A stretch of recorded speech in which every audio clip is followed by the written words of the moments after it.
I'm Mary Bond. This video is an online presentation I made for my local Parkinson's disease support group. They asked me to talk about posture. I'm sharing it because I think there's information here that can be useful to anyone, not just people living with PD.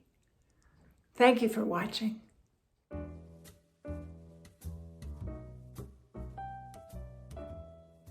Good afternoon, everyone. I want to begin by thanking Barbara Miller and Edna Ball for inviting me to prepare this presentation for the START group. I'll tell you a little bit about myself and where I'm coming from. I'm a beginner at having Parkinson's disease. I was diagnosed in 2018, and my case is still pretty mild. I manage it with different kinds of exercise, and the only medication I'm currently taking is an MAO-B inhibitor. For the past 45 years, my career has been an alternative type of physical therapy called structural integration. This involves hands-on manipulation of the body combined with movement education to improve posture and relieve pain. My specialty has been body awareness and movement, but I have not worked with people who have neurological disorders. So having PD myself has been educating me about the experience of not having control over one's body. I've been a mover all my life, so it's been easy for me to embrace the prescription that to slow progression of my situation, I have to move often and vigorously. So I do neuroboxing online, and I've just set up a heavy bag in my basement for the workouts. I also dance and do yoga, and a couple of times a week, I walk a couple of miles. But even with all this dedication to moving, there are mornings when I wake up and feel as though all my muscles have been glued together overnight. I shuffle out to the kitchen and struggle to bend over to feed the cat. So if I let my body stay in this situation, my outlook for the day is going to be terrible. So I've developed a simple 5-minute workout that helps me cut through that morning fog. It's an adaptation of a program called Original Strength, and it was developed by a man named Tim Anderson. Anderson's program is based on developmental movement. Developmental movement is the movement that babies make, the reflexive movements that they use to build their strength and become able to stand up and walk. With PD, our diminished dopamine interferes with normal postural reflexes. Lots of us begin to stoop, folding forward in the middle. As an expert on posture, it has been humbling for me to catch sight of myself in a mirror at the end of the day when I'm tired and see how bent over I can become. My body awareness helps me fight the stoop, but to be self-conscious every minute interferes with living. So it makes sense to me to practice the movements that build reflexive postural control in the first place, the movements that babies make. Anderson calls these movements postural resets. Our first movements involve looking around. This begins in the eyes. The head and body follow the eyes. Next, we learn to roll over. This strengthens our core muscles and stimulates the balance mechanism in our inner ears. This is called the vestibular system. Notice how she looks and then she rolls. So the head and body follow the eyes.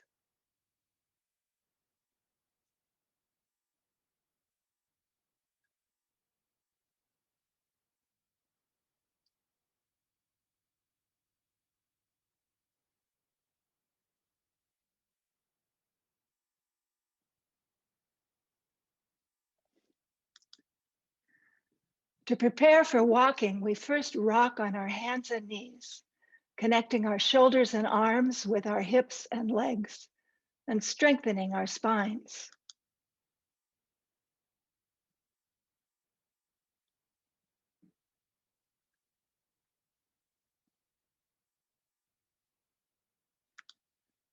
Then we master the alternating coordination of arms and legs.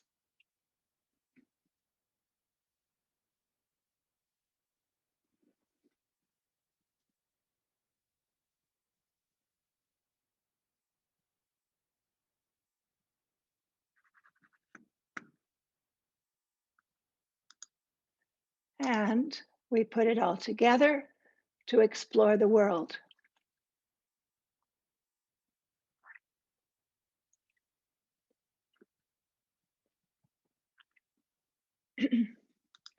After spending 9 months curled in a fetal position, we have to unfold our spines into something that will support our movement when we're upright. The looking and head raising develops a curve in our necks, and the rocking and rolling develop curve in our lower backs. These curves in the spine are normal. The spine is meant to be S-shaped, not straight. The curves give the spine springiness to help our bodies respond to the impact of gravity. Now I'll show you the movement sequence that I do for myself. I made a video of it, and I'll explain the benefit of each movement. It involves getting down onto the floor, so perhaps this might not be practical for everyone. So after I show you my routine, I'll show you adaptations of these movements that you can do sitting in a chair. The first thing the baby does is to look around. The eyes direct the head. So in doing these neck movements, it's important to lead them with the eyes. The basic movement is up and down, but I like to begin warming up my spine by turning and looking behind myself. Moving your head in this way improves the reflexive connections from the head to the rest of the body. Every muscle in your body responds to the movements of your head. Rolling stimulates the part of the brain responsible for balance. Again, the eyes are leading the movement. This is one you can do in your bed.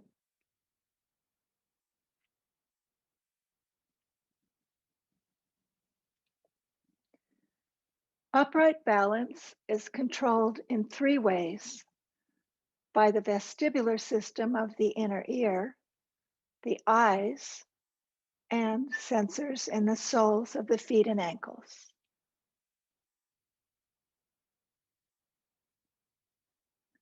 As we age, we rely more and more on vision to stay upright.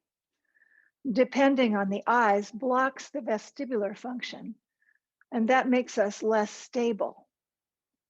So rolling connects the eyes and ears and helps restore the capacity for balance. It's also a great exercise for the abdominal muscles.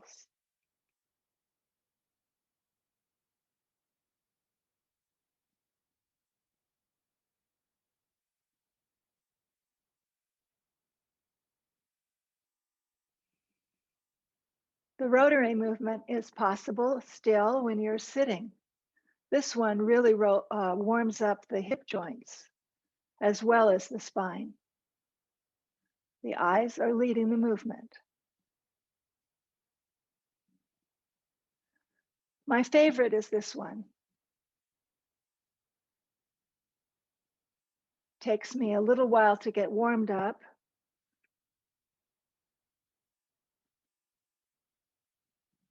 but little by little I can go faster, and it starts to feel like I'm flying on the floor.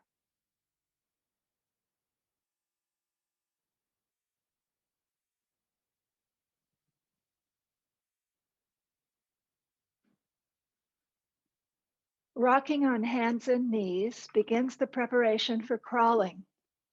It integrates the shoulders, hips, and spine. The eyes are still engaged in this movement. What I failed to do enough of in these videos is smile. The babies are always smiling when they do these things.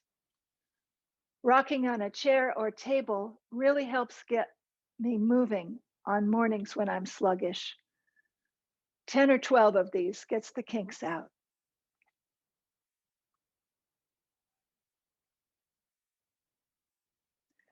Crawling is the foundation of walking. It connects your body with your brain, and it isn't easy.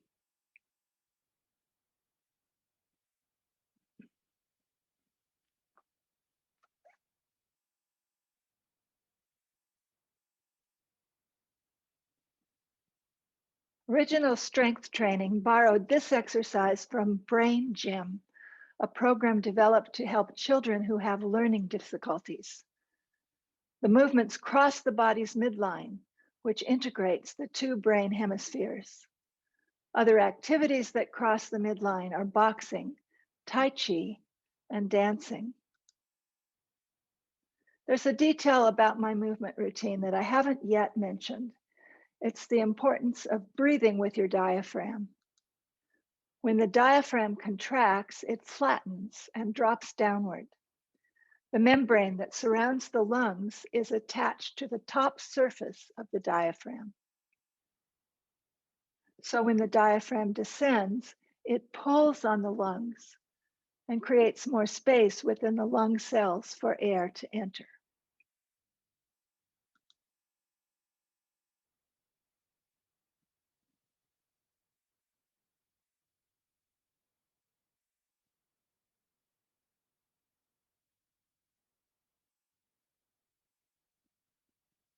Stooped over posture prevents the diaphragm from descending all the way and forces us to breathe in the upper chest.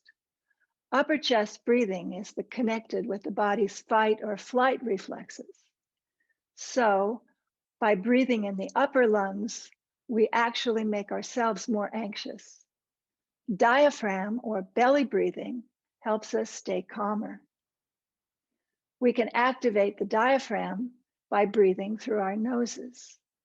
Again, we can learn from our infant selves. Human babies must breathe through their noses in order to suckle. You cannot breathe through your mouth and swallow at the same time. Furthermore, nose breathing is automatically connected to the activation of the diaphragm. So breathing with your nose is breathing with your diaphragm. But many of us need to relearn how to do this. Think about the first sound that an infant makes. G. It's g, g, ga, ga, ga, ga. Make that sound yourself right now.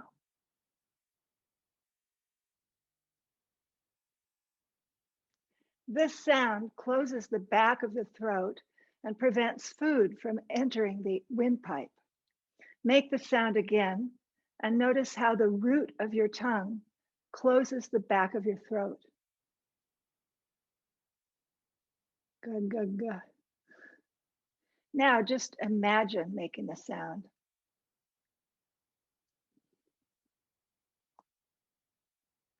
Notice that you're breathing through your nose without even trying.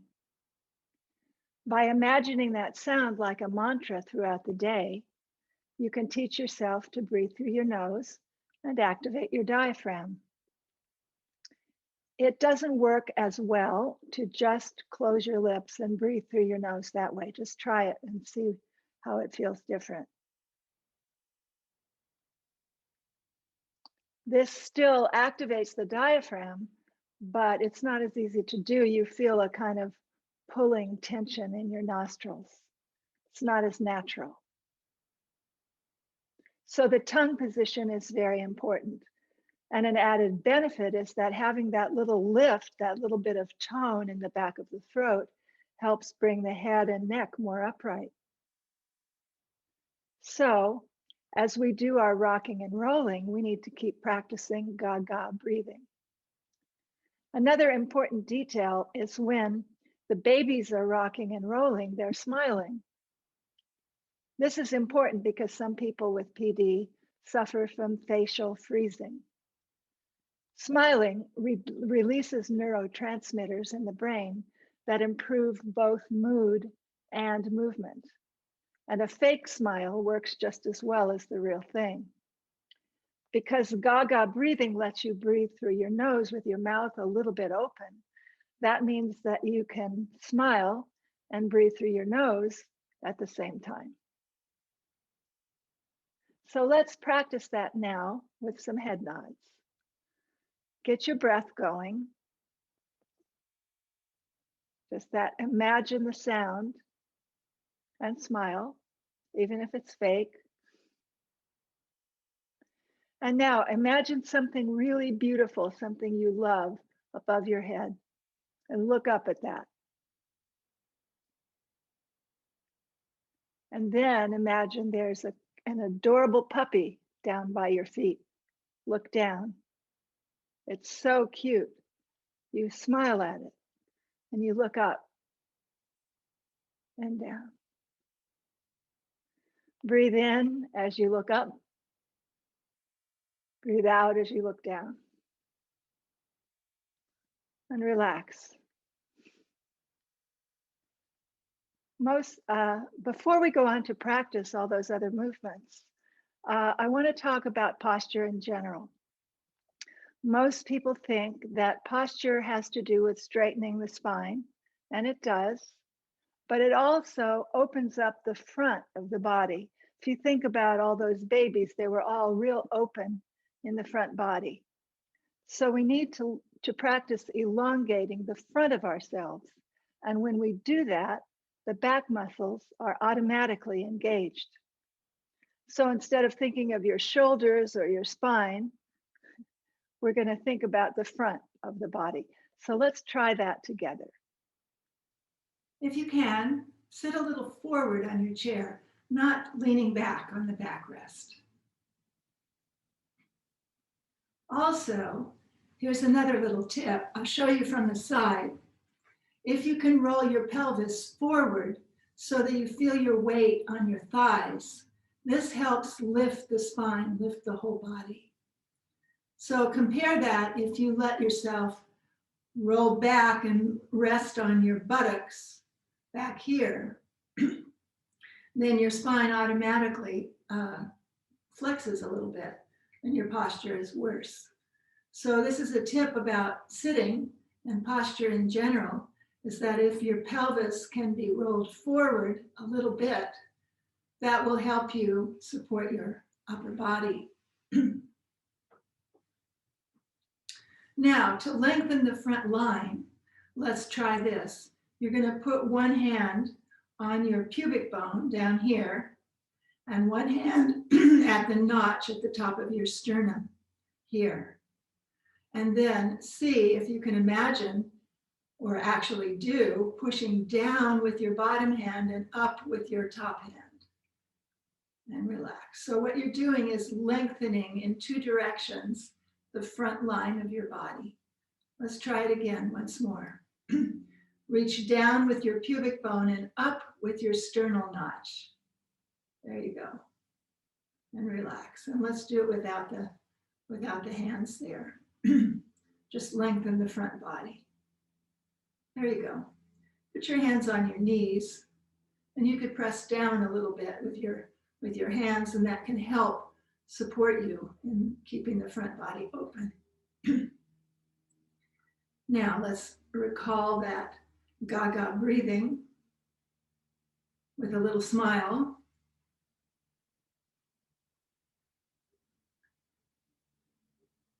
And then we'll try some head nods. So whenever you're looking up at something lovely and down at something adorable, breathing in as you look up. And your eyes lead the movement. Breathing in and looking down. One more.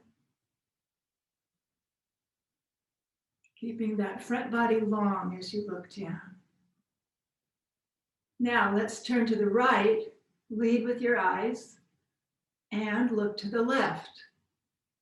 There's something you really want to see over there to the right. Really look to the left. Let your eyes twinkle. Let your eyes smile.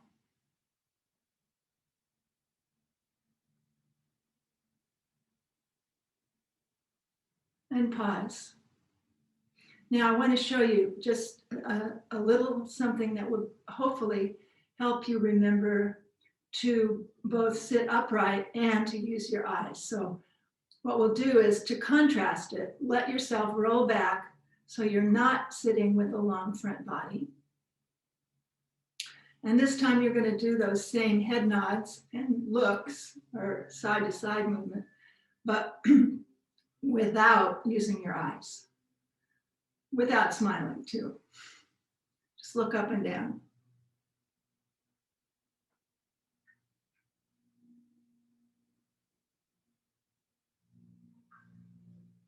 And side to side, right.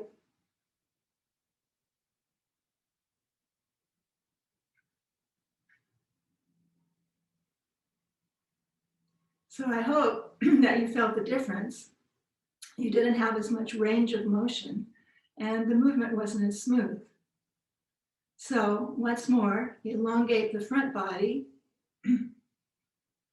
Find your gaga breathing and your smile. And we'll do 4 up and down, 4 right and left, and then let's add a diagonal. So that looks like this, up to the right, down to the left. 4 times that way, and then 4 times the other way. Up to the left, down to the right. Okay, so here goes. Ready? Up and down. Up and down. Keep pressing down with your hands. It helps you keep your front body long. Something gorgeous up there. Something so cute down there. And to the right and left. Something exciting over there to the right. Something wonderful to the left. 3, 4, 5, 6. And now diagonal, up to the right, down to the left. What is it up there that you need to see? What is it there behind you? Up and back and up and back. Other way. Up to the left, down to the right. Long front body, smiling, using your eyes. One more after this. And relax. Great. Now for rolling, we need the feet a little wider than the shoulders. So like this, if it's comfortable. And the first step of this is to press down with your foot. So with your right foot, you're going to make a deeper footprint into the carpet. And then take that hand and reach across for something that you're trying to reach. And come back. And do it again. Press down with the right foot, reach across. Good. And again, reach across. Looking, pressing down, reaching, and smiling. One more. So what that does is when you press down with that foot, it lets you reach farther without feeling like you're going to fall over. So let's press down with the left foot, make a footprint with your left foot, reach across 4 times.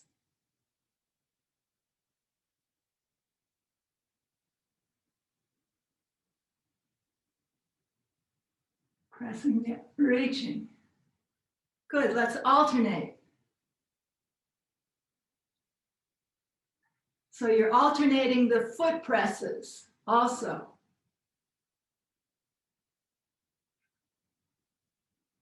looking, smiling, breathing. One more.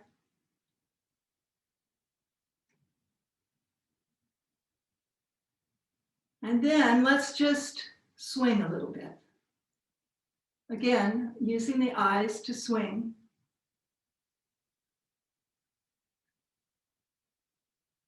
And slow it down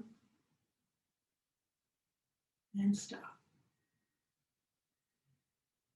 For rocking, bring your feet back so they're in line with your hips. And this one, you can do several ways. One is just leaning into your hands. Your elbows will bend.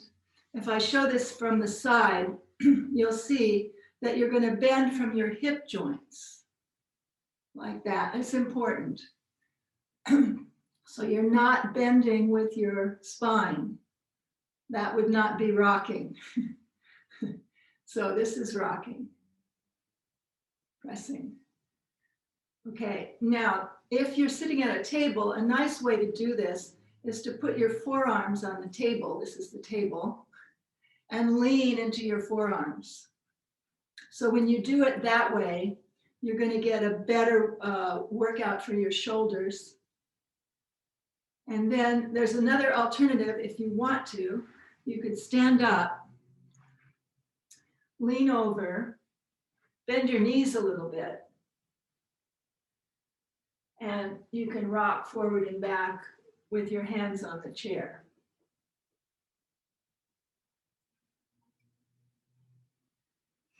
Okay, but together, let's just do the basic one, rocking forward and back with the hands on the knees. And remember, you're going to use your eyes and your smile.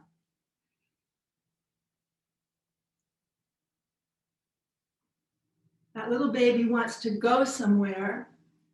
It's trying to teach itself how to do that.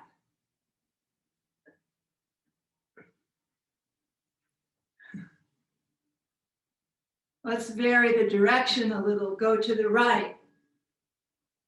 Go to the left. Go to the right. Left. And forward. Okay. For the cross crawl, you simply reach your arms up as high as you can. They can be here or they can be way up.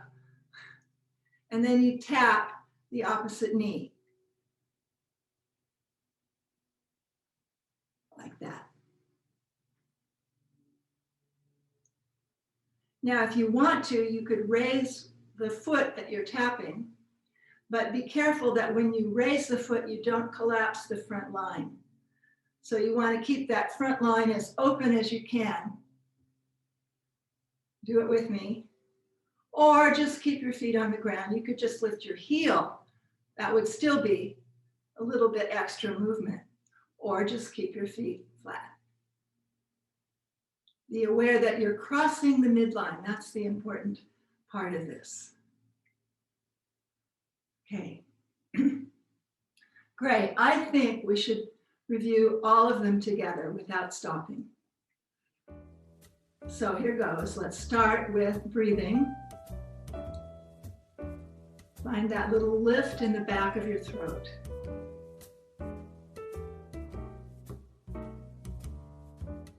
Find the lift through the front body.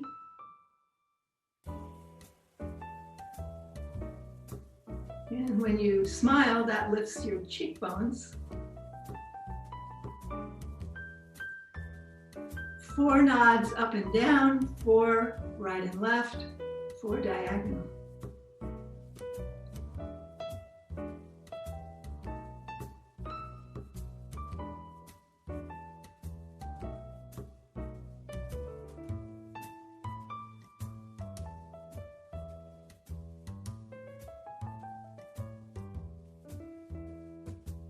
What is it over there that you're looking for that's so delightful that it makes you smile?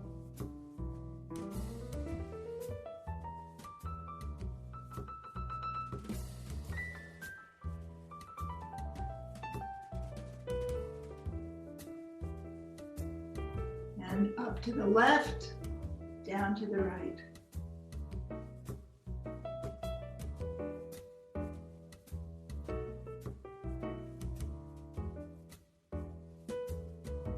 And rolling, feet more apart, pressing down with your right foot, reaching.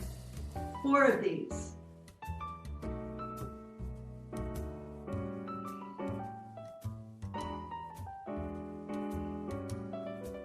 Remember your breathing, and the other way.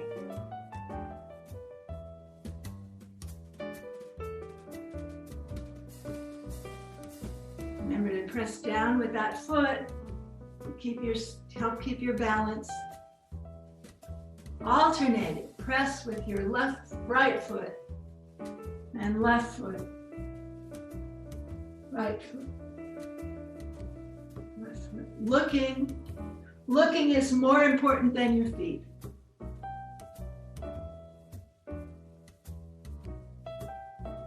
Do one more.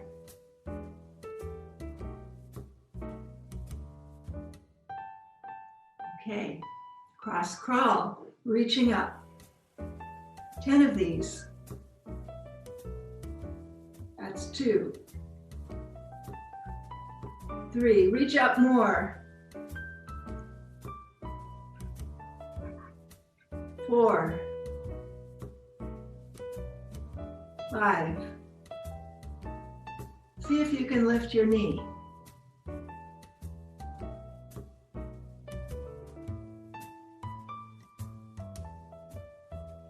If you can't, no worries.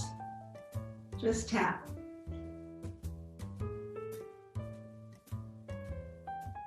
Okay, hooray. Good for you. Doing these baby exercises helps me overcome the inertia that makes me want to skip doing my aerobic workouts.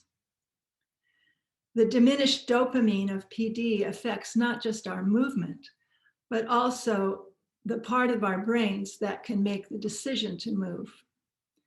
But it isn't that hard to decide to look up and down and to rock a little bit. And pretty soon, you may feel ready to do something more complex. Another thing about the eye and head movements. I don't have the freezing symptom that immobilizes many people with PD. But when I'm tired, I do sometimes find myself paused. It's as if my body has forgotten how to turn in the direction I intended to go. I've discovered that turning my eyes in that direction can help interrupt that stuck moment. So maybe that can help some of you.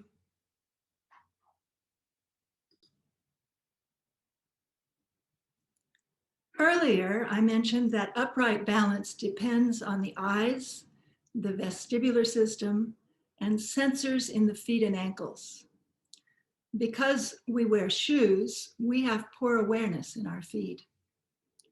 Human feet are designed to constantly sense the ground for uneven surfaces, pebbles, thorns, and holes. They're not meant for flat surfaces and shoes. But standing on an unstable surface can restore awareness to your feet and help you feel more grounded. Here's an exploration that can help. In this video, I'm standing on a couch cushion. Stand close to something that you can grab for balance. And then feel your feet and ankles trying to adjust to the unstable surface. Allow it to happen. This is a natural response called postural sway. Let your body move. Close your eyes and breathe.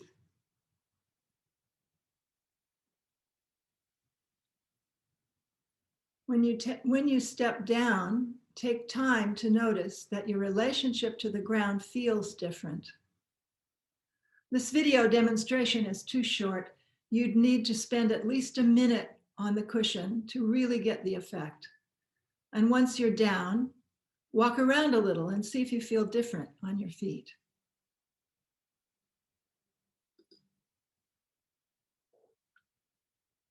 One last thing to tell you, and this might be the most important. What this cat is doing is called pandiculation. Your cat does it every time she gets up from a nap. The movement involves stretching and contracting your muscles at the same time. Let's try it together.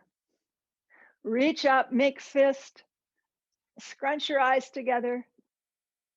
You can yawn, reach up more, push down with your legs, reach, reach, reach, open out your hands. Ah, more, more, more, and let go. And just see.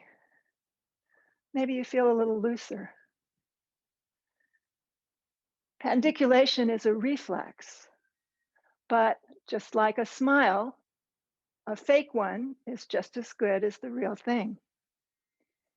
This movement resets the neuromuscular system after periods of inactivity. Some animals do it as much as 50 times a day, but we humans are shy about stretching our bodies in public. It's too bad for us. Okay, let's pandiculate standing. Here we go. Stand close to something that you can grab onto just in case.